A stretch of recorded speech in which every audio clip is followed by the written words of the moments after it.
In 1641, French philosopher René Descartes released his work called Meditations on First Philosophy, in which Descartes takes us through six meditations. Each meditation even builds upon the previous ones to establish Descartes' philosophical system. So, what happens in the six meditations, and why are the meditations even important? Meditation 1, concerning those things that can be called into doubt. In the first meditation, Descartes begins by considering the doubtfulness of all his former beliefs. He has decided to discard what he believes he knows and start over from scratch, basing his knowledge on more solid foundations. He has placed himself by the fire, free of any worries, so that he may carefully demolish his prior ideas. Everything he believes to be true has come to him through his senses, but he admits that sometimes the senses can deceive. However, Descartes realizes that he is often convinced when he is dreaming that he is sensing real objects. He is aware that he is awake and sitting by the fire, but he recalls how frequently he has had this type of dream and been completely convinced by it. And although his current sensations may be dream images, he says that even dream images are generated from waking experience, similar to paintings. Even when a painter constructs a fictional character, such as a mermaid, the composite elements are derived from actual life, woman and fish in the case of a mermaid. Thus, Descartes concludes that while he may dispute composite things, he cannot doubt the simple and universal components from which they are made, such as shape, number, size, time, and so on. Therefore, we cannot doubt geometrics and mathematics. However, we can dispute studies based on composite objects like medicine, astronomy, or physics.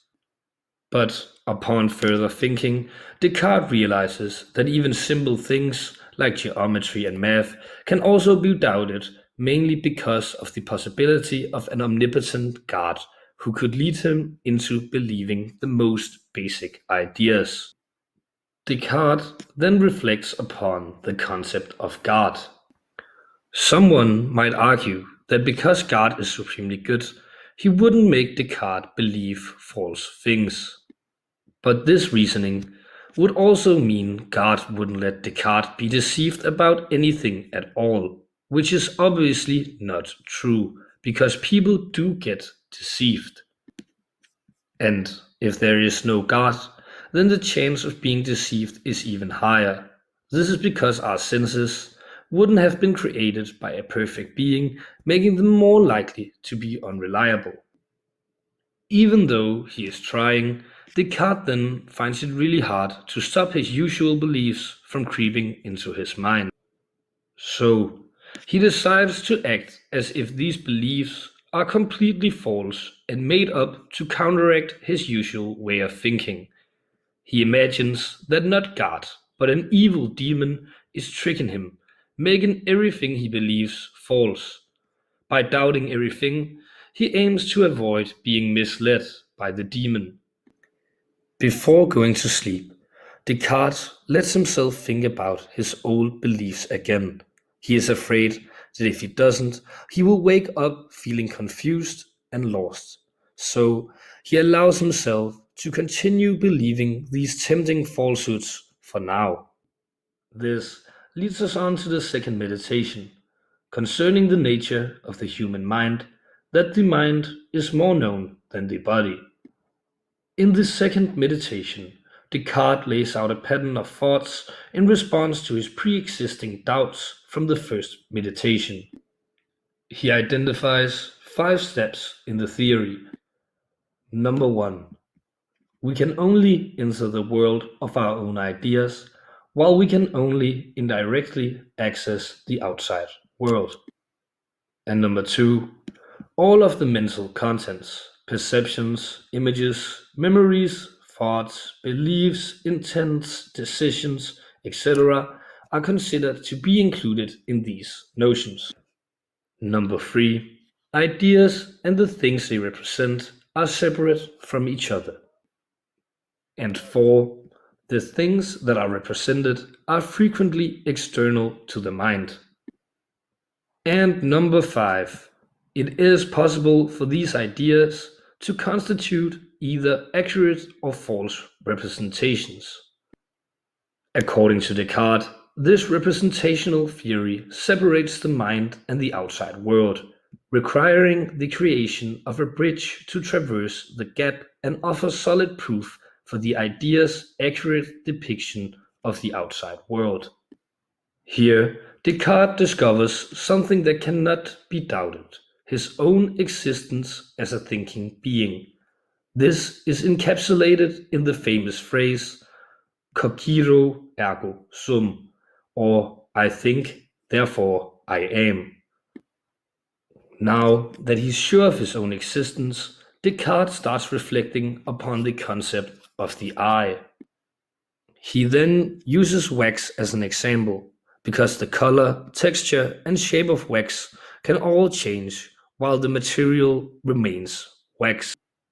He concludes that these characteristics do not make wax what it is, because according to him, wax is only sensed by the intellect. The knowledge of wax can be made obvious and distinct by comprehending the mathematical properties of the substance, such as its expansion under heat, figure, and motion. We must be able to know ourselves in the same way that a substance like wax can. Therefore, the self is defined only by one's thoughts rather than by the physical attributes we perceive of ourselves as having: these hands, these ears, or these eyes. Descartes concludes that he is a thinking thing, a mind, and explores the nature of this thinking thing, which he finds to be more certain than the existence of his body. This leads us on to the third meditation, concerning God, that he exists.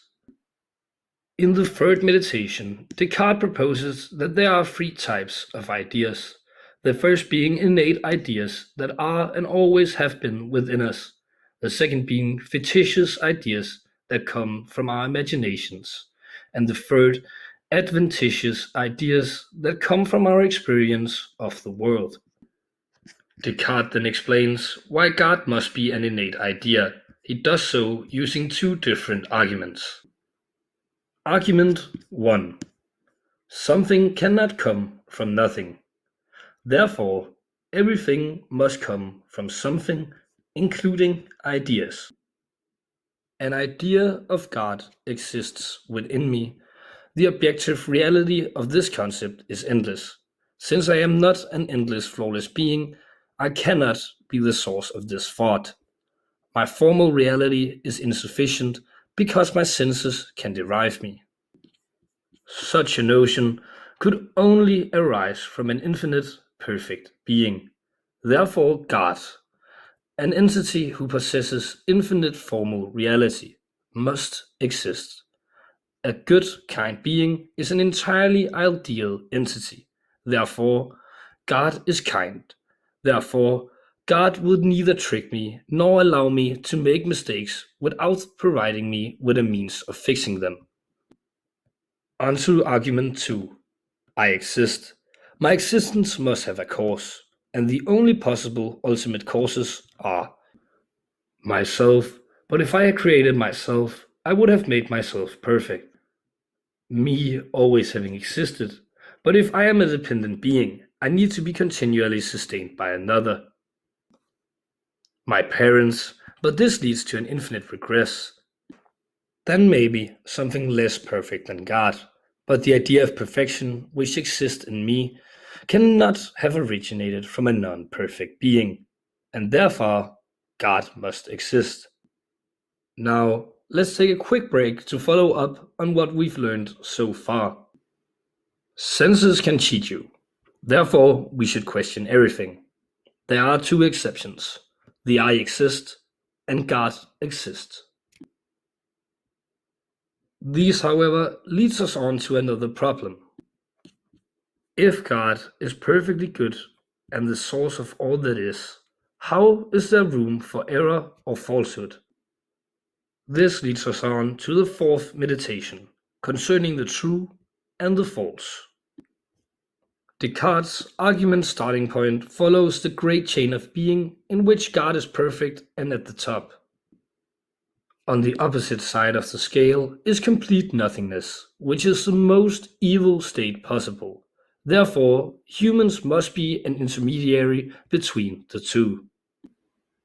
With this in mind, Descartes concludes two possibilities of why he's able to make errors. Number one, his limited knowledge of why God created him makes him imperfect and therefore he can make errors. And number two, an apparent individual error could be understood within a holistic view of our creation, which then would be error-free. Meaning that if we view phenomenons as an entity instead of individual pieces, an individual could make an error within our creation which would still be fundamentally error-free. Lastly, Descartes mentions that two God-given gifts, understanding and free will, are both expressed at an individual level. If an individual chooses to act outside of them, it's an individual error, not a godly one. Therefore, humans also need to use our innate rationalism to navigate our existence. This leads us on to the fifth meditation, concerning the essence of material things, and again concerning God, that he exists. In the fifth meditation, Descartes begins questioning the essence of material things, saying, before asking whether any such objects exist outside me, I ought to consider the ideas of these objects as they exist in my thoughts, and see which are clear and which are confused. Descartes separates these external ideas into two categories, confused and obscure, and clear and distinct. For example, if you were asked the weight of a creature with a whale's body, a lion as a head, and a snake as a tail, you would have to invent the weight. But on the other hand, if you were asked about the possible sums of angles in a triangle, it would always be 180. Descartes then realizes that he is just as certain in God as he is in mathematical ideas. He then conveys his ontological argument of God. God is defined as an infinitely perfect being. Perfection includes existence, so God exists. Even though Descartes had previously asserted that his arguments had proven the presence of God. This one satisfies any doubts he may have had regarding his distinct and clear standards for truth. All doubt that what one had previously believed to be genuine and not a dream can be eliminated with the confirmation of God's existence. After coming to this realization, Descartes states that assurance of any truth is unattainable without this certain knowledge in the existence of a superior and perfect being. This leads us on to the last meditation, concerning the existence of material things and the real distinction between mind and body. Descartes starts his sixth and final meditation off by addressing the possibility of material things outside of God and the self. He knows that this is possible because God is able to create material and because he is able to grasp mathematics as distinct and clear. Therefore, it must exist. In order to find proof of this, he first goes over his presumptions for the meditations, that the senses are unreliable and that what he is taught by nature is not very reliable. He sees these arguments, nevertheless, in a different light because, having written Meditation 1, he has established both his own existence and the existence of a flawless God. Descartes thus leaps straight to evidence supporting the existence of material objects and the separation of the body and mind. Descartes then presents the final two arguments of his meditations. The first being proof of the body being distinct from the mind. It is possible for God to create anything I can clearly and distinctly perceive. If God creates something to be independent of another, they are distinct from each other. I can clearly and distinctly understand my existence as a thinking thing, which does not require the existence of a body. I can clearly and distinctly understand my body as an extended thing, which does not require a mind. So God can create a body independently of a mind. So my mind is a reality distinct from my body. So I, a thinking thing, can exist without a body. And the final argument of his meditation, proof of the reality of external material things. Due to my senses, I have a strong inclination to believe in the reality of external material things. God must have created me with this nature. If independent material things do not exist, God is a deceiver. But God is not a deceiver. So material things exist and contain the properties essential to them. Descartes now seems to have succeeded in defining reality as being in three parts: God, minds, and material things. So let's do a quick conclusion. I think, therefore I am, which means that the I exists. God also exists, but it's not the fault of God that humans are able to make errors. The mind and body are distinct, which is called mind-body dualism. And external things exist, but senses can still cheat you. Therefore, you should question everything and use the radical doubt. Thanks for watching this video, and be sure to leave your thoughts on Descartes and his philosophy in the comments. If you enjoyed it, please leave a like and subscribe to the channel.